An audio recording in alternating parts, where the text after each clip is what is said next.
In 1993, Lisa and Kevin Cannell began a life that would eventually unravel into a tragedy filled with complexity and darkness. Although the details of how they initially met remain unclear, it is evident that their relationship evolved into a household that would face insurmountable challenges. They moved into their home on Chagrin Drive in 2008, a seemingly picturesque family setting. By 2009, they welcomed a daughter, Haley, into their family.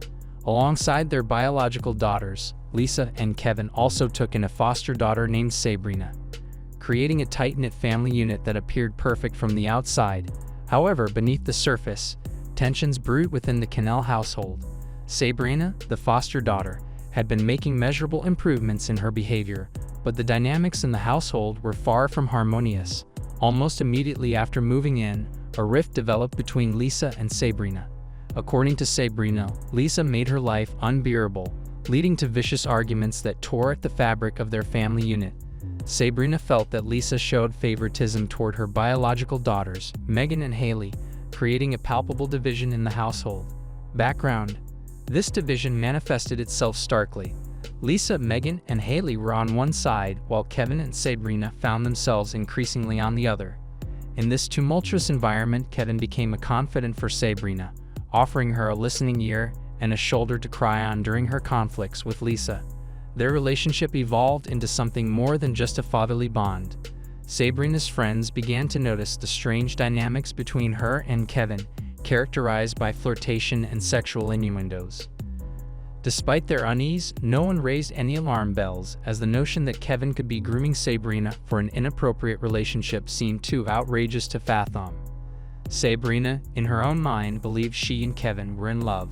As their relationship deepened, she felt it was essential to keep it a secret from the rest of the family. When asked about her relationship with Kevin, Sabrina described it as one of a father and a lover, oscillating between those two roles depending on the situation. In 2012, as Sabrina and Lisa's relationship deteriorated further, Sabrina felt maternal towards 3-year-old Haley and resented Lisa for keeping them apart. The tension escalated to a breaking point when Lisa physically restrained Sabrina during a heated argument. Sabrina, seeking help, reported the incident to the police, but little came of it. From the outside, it seemed like Sabrina was doing well. She was excelling in school, attending counseling, and passing drug tests. Her social worker noted no signs of trouble in the Cannell household, which led to Sabrina successfully petitioning to remain with the family after her 18th birthday in October 2012. The Cannell household was a powder keg waiting to explode. By September 15, 2012, tensions boiled over, resulting in the police being called to their home after a domestic dispute between Kevin and Lisa. Lisa accused Kevin of choking their daughter Megan, although he insisted that he merely guided her to her room by the back of her neck. After this incident, Kevin and Lisa's relationship deteriorated further. Kevin confided in Sabrina that he wanted a divorce from Lisa, believing that they could be together if Lisa was out of the picture. Case: in the weeks leading up to November 12, 2012, Kevin's concerns about losing custody of his daughters intensified. He mentioned to friends that Lisa suspected him of having an affair with Sabrina, which only added to the mounting tension in their household. On a camping trip, Kevin confided in his friend David Strunk about his troubled marriage, showing him pictures of Sabrina and discussing how he had helped her with modeling shots. On the night of November 12, 2012, Kevin was working when the police notified him of the horrifying events that had transpired at his home. He immediately inquired about the welfare of his daughters and picked them up from the police station early the next morning. However, Sabrina was not with them. She was in police custody. Officers who interacted with Kevin that morning noted his strange demeanor. He described himself as having experience with traumatic situations, claiming to have been an EMT, and insisted he wasn't going to be shocked by the news of Lisa's death. He was frustrated that the police wouldn't allow him to see Sabrina, even demanding that his name be added to her visitor list.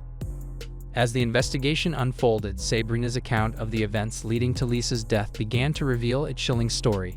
Sabrina maintained that she had no recollection of the attack on Lisa, claiming she remembered nothing after entering Lisa's bedroom for medication. When pressed by the police about the knife found at the scene, she deflected, saying, "There are always two sides to every story." Despite her insistence on her amnesia, the evidence painted a different picture. Sabrina was arrested and charged with Lisa's murder.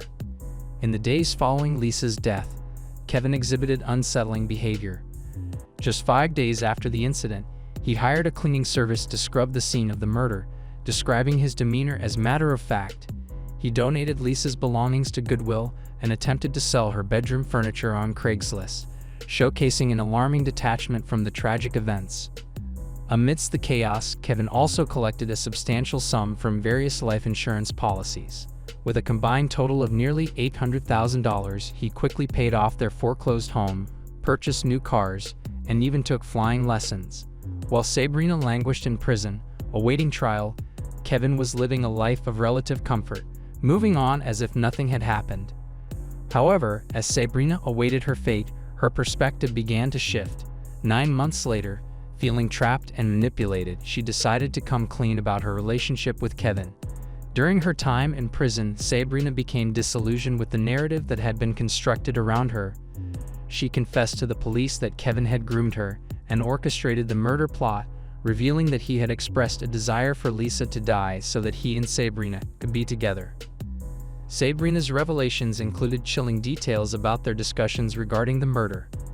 Kevin had confided in her about the significant life insurance policies, indicating that Lisa was worth more dead than alive. Together, they made plans to eliminate Lisa. Discussions ranged from hiring a hitman to plotting how Sabrina would stab her foster mother. Ultimately, their discussions culminated in a plan that involved Sabrina attacking Lisa while she slept. In the hours leading up to the murder, Kevin had driven Sabrina to school and during the car ride expressed his despair about his tumultuous relationship with Lisa. He made a shocking statement, claiming he couldn't stand living with Lisa any longer and suggesting that he might take his own life if she was not dead. Under the influence of Kevin's manipulations and her feelings for him, Sabrina agreed to carry out the attack. The plan was chillingly calculated. They discussed the specifics. If Lisa was lying on her side, Sabrina should stab her in the back. If she was lying on her back, she should stab her in the throat. The attack was to happen at night, ensuring that Haley would not wake up and discover what was happening. Sabrina's defense, as they had agreed, would be one of insanity, which was why she feigned ignorance during her police interviews. Investigation. Sabrina, a victim of a murder plot, was manipulated by her husband Kevin, who had a twisted relationship with her. After being arrested, Sabrina offered to testify against Kevin in exchange for a plea deal, which led to a deeper investigation into his actions. Kevin's high school friend, Autumn Pavik, was manipulated into revealing incriminating information, but he did not confess to any wrongdoing. In 2013, Kevin was arrested and charged with complicity in committing aggravated murder and sexual battery. Despite his defense claiming there was no concrete evidence linking him to the plot, Sabrina's testimony proved pivotal. On June 11, 2014, Kevin was found guilty on all counts, receiving 2 years for each of the 6 counts of sexual battery and a life sentence for complicity in aggravated murder. This case serves as a reminder of the devastating consequences of manipulation and the exploitative nature of trust. As the story unfolds, it raises complex questions about culpability and the nature of love and manipulation. Who is truly to blame in this sordid tale? Was it Kevin, who groomed a young girl into a relationship that led to murder?